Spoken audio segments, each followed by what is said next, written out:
জামাতের উচিত চুপ করে দেয়, বিএনপি না হয়।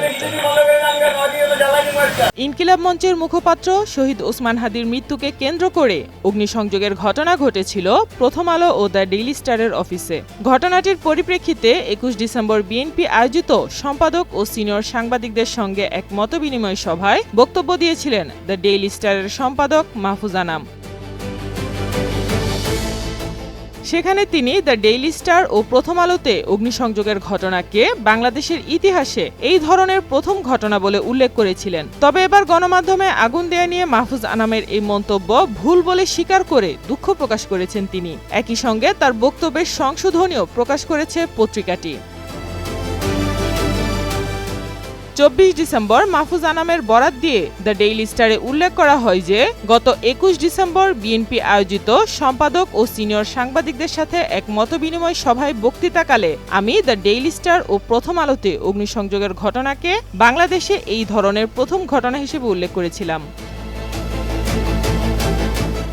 তিনি আরো বলেন, এরপর আমার নজরে এসেছে যে অতীতে সংবাদ মাধ্যমে অগ্নিসংযোগের আরও ঘটনা ঘটেছে, যদিও সেখানে এতটা ভয়াবহ পরিস্থিতি তৈরি হয়নি বা জীবন ও সম্পত্তির জন্য এতটা হুমকি তৈরি হয়নি। তথাপি আমি আমার ভুলের জন্য আন্তরিকভাবে দুঃখিত এবং এই সংশোধনী নোটটি আমরা অনলাইনে প্রচারিত প্রতিবেদনের সঙ্গেও যুক্ত করা হবে।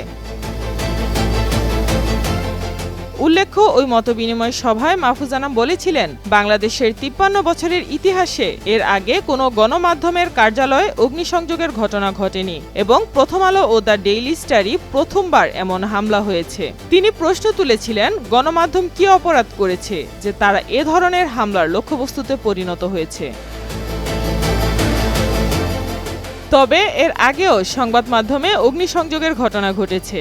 এর মধ্যে উল্লেখযোগ্য ঘটনাটি হচ্ছে ২০১৩ সালের ১২ ফেব্রুয়ারি। সেদিন রাজধানীর মতিঝিল এলাকায় জামায়াত শিবিরের একটি মিছিল ঘিরে পুলিশের সঙ্গে সংঘর্ষের পর জয় বাংলা স্লোগান দিয়ে একদল দুর্বৃত্ত দৈনিক নয়াদিগন্তের কার্যালয় ও প্রেসে অগ্নিসংযোগ করে।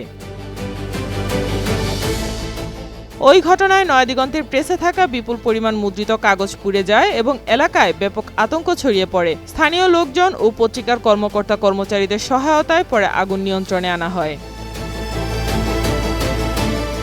মাহফুজ আনামের সাম্প্রতিক সংশোধনী বক্তব্যের মাধ্যমে গণমাধ্যমের অতীতের এমন ঘটনাগুলোর বিষয়টি আবারও আলোচনার কেন্দ্রে চলে এসেছে।